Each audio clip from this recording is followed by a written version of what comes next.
Tutieu envia uma saudação carinhosa a todos os espectadores.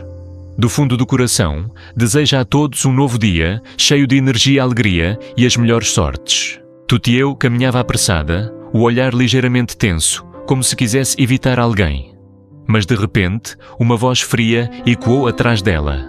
Afaste-se do meu filho. Era Dona Anguia. O olhar afiado como uma lâmina bloqueava o caminho de Tutieu. Ela ficou rígida tentando se controlar, mas logo as duas se envolveram numa discussão acalorada. A voz ríspida de Dona Anguia carregava fúria, enquanto Tutieu tremia, mas ainda assim tentava se manter firme. No auge da tensão, quando o ar parecia sufocante, uma figura masculina conhecida surgiu de repente. Ele era um conhecido de Uri. Com passos firmes e olhar penetrante, avançou e se colocou diante de Tutieu. O ambiente inteiro ficou em silêncio. Será que a presença desse homem veio para proteger Tutieu? Ou para abrir caminho a um confronto ainda mais intenso? Fiquem atentos e não desviem os olhos da tela, porque o que vem a seguir vai surpreender a todos. Não se esqueçam de se inscrever no canal e ativar o sininho de notificações, porque os próximos acontecimentos serão ainda mais emocionantes. Enquanto isso, Uri tinha marcado um encontro com Egan, o vice-diretor calmo, mais experiente, para visitar um famoso pomar de amoreiras da região. No caminho, Uri não parava de pensar se realmente conseguisse encontrar uma boa variedade. A fazenda de Tutieu teria um grande avanço, abrindo a chance de manter a criação de bichos da seda por muito tempo. Ao entrar no pomar, Uri se deparou com fileiras de amoreiras verdejantes com folhas densas e brilhantes, como se estivessem cobertas por uma fina camada de orvalho matinal. Ele se aproximou, colheu uma folha e sentiu um aroma suave que o deixou por um instante em silêncio.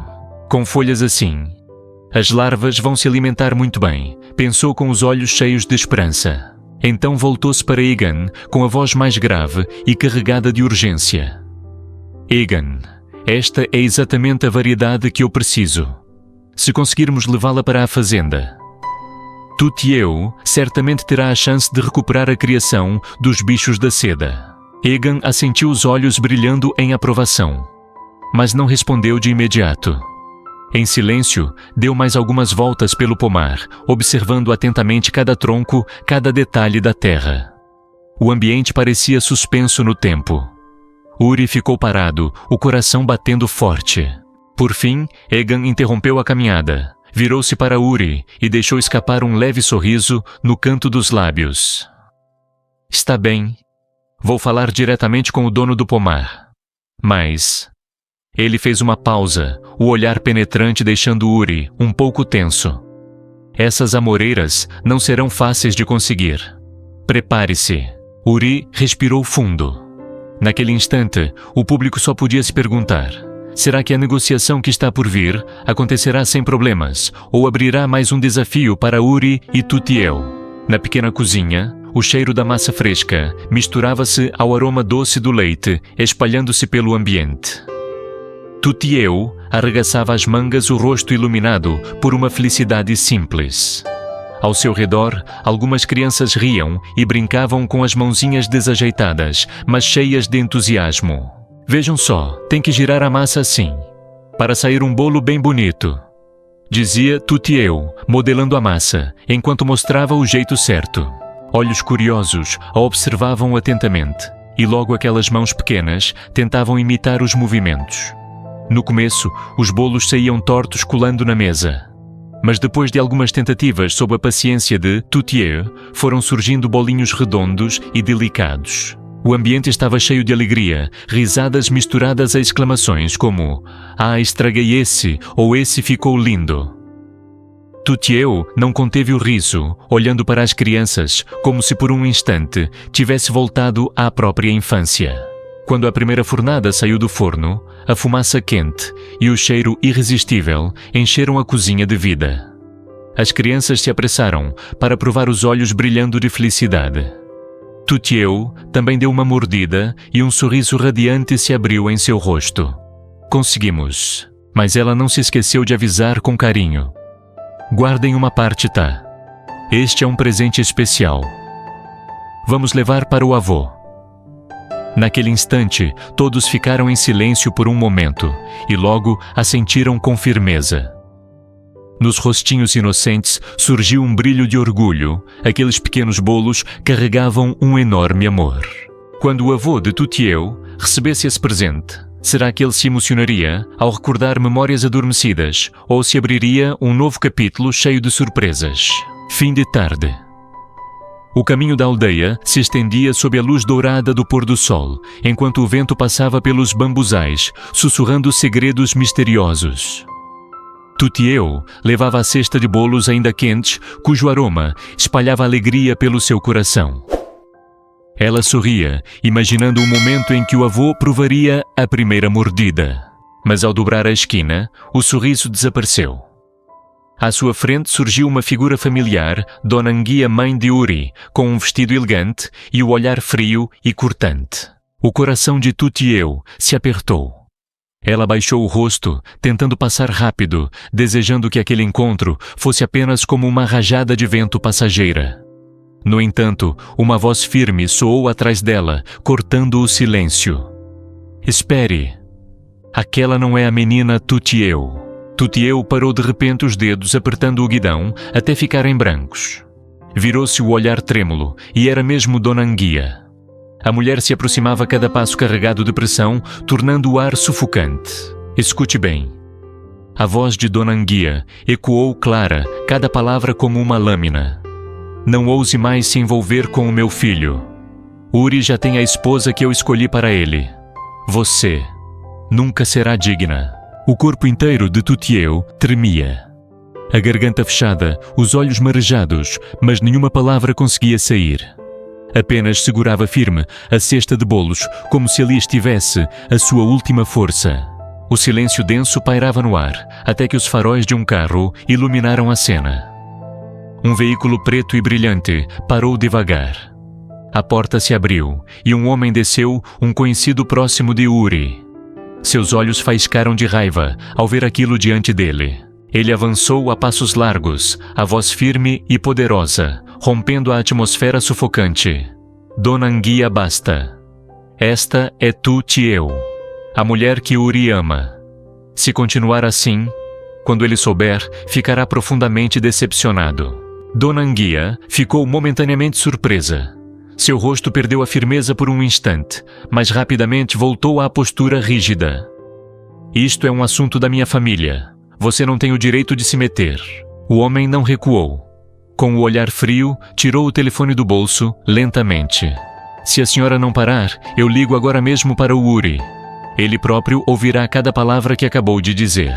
A ameaça pairou no ar, como uma lâmina suspensa. O silêncio era tão denso que só se ouvia o coração acelerado de Tutieu e o som cortante do vento. Por um breve instante, o olhar de Dona Anguia vacilou, a sua determinação orgulhosa parecia abalada. Sem dizer mais nada, virou-se bruscamente, caminhou até o carro e partiu em silêncio pesado. Na estrada deserta, restava apenas Tutieu, trêmula os olhos, marejados abraçando a cesta de bolos, já fria. Será que Uri descobrirá essa amarga verdade? E ao saber, escolherá o amor ou seguirá a vontade da mãe? O homem, amigo próximo de Uri, que acabara de testemunhar a cena tensa, aproximou-se rapidamente. Seu olhar refletia preocupação e sua voz grave soou.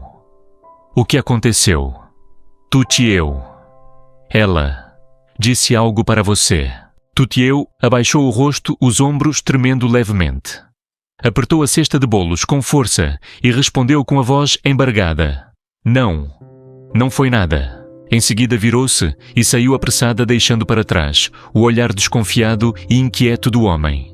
O entardecer caía. A estrada de terra levava até a antiga casa. Quando Tutieu entrou, o cheiro dos bolos ainda quentes espalhou-se pelo ar, como se pudesse afastar toda a tristeza. O avô estava sentado junto à janela, à luz dourada do pôr do sol, iluminando seus cabelos brancos. Ao ouvir os passos, virou-se e abriu um sorriso bondoso. Vovô, disse Tutieu, pousando a cesta sobre a mesa, forçando um sorriso. Hoje eu e as crianças fizemos bolos juntos. Prove, veja se estão bons. O avô pegou o bolo, mas antes de provar, parou de repente. Os olhos experientes de quem já viveu muito perceberam claramente a tristeza estampada no rosto da neta. Ele colocou o bolo de volta sobre a mesa, o olhar sério e sereno. Tieu, aconteceu alguma coisa, não foi. Não esconda de mim. Essas palavras tocaram o ponto mais frágil do coração de Tu Tieu. Ela mordeu os lábios, as mãos tremendo, até que a primeira lágrima escorreu pelo rosto. Sua voz saiu embargada, carregada de dor. Hoje, eu encontrei a mãe do Uri. Ela não aceita que eu e ele fiquemos juntos. Disse até que vai escolher outra mulher para ele. Vovô, o que eu devo fazer? O silêncio tomou conta do ambiente. Do lado de fora, o vento assobiava pela varanda, aumentando ainda mais a sensação de tristeza. O avô olhou para a neta, os olhos profundos, refletindo tanto compaixão quanto firmeza. Ele estendeu a mão, segurou com delicadeza a de Tu Tieu e falou devagar, mas com autoridade. Tieu, escute bem o que vou lhe dizer. O verdadeiro amor não é fácil de encontrar. Se você e Yuri se amam de verdade, ninguém será capaz de separá-los. Esta provação não passa de uma pequena tempestade. Seja firme. Acredite no seu coração. Os olhos de Tu Tieu ainda estavam marejados, mas no fundo deles surgiu um brilho tênue. Uma centelha de esperança misturada à incerteza. Será que as palavras de consolo do avô seriam suficientes para mantê-la de pé? Ou aquilo seria apenas o começo de uma história de amor, marcada por lágrimas e provações? Hôm nay cháu gặp mẹ gì nó lại không cho cháu và anh ấy ở bên nhau. Bác ấy còn nói sẽ tìm một người con gái khác cho anh ấy. Ông ơi, cháu phải làm sao đây? Không khí lặng đi, tiếng gió ngoài rít lên từng hồi hót thêm nỗi bi thương. Ông nhìn cháu gái, đôi mắt sâu thẳm ánh lên sự thương cảm, xen lẫn cứng rắn. Ông vươn tay nhẹ nhàng nắm lấy bàn tay tình yêu, giọng chậm rãi và đầy uy lực. Tiêu, nghe ông nói này, tình yêu thật sự không dễ gì có được. Nếu cháu bảo gì chân thành thì chẳng có thể chia cắt nổi. Thử thách này chỉ là một cơn áo nhỏ thôi. Hãy kiên định, hãy tin vào trái tim của mình. Ánh mắt tự tiêu ấn định, nhưng trong mắt lóe lên một tia sáng mong manh vừa bất định. Những lời an ủi của ông có gì tình yêu đứng vững. Hay đây mới chỉ là khởi đầu trong chuỗi bi kịch tình yêu đầy nước mắt và thử thách.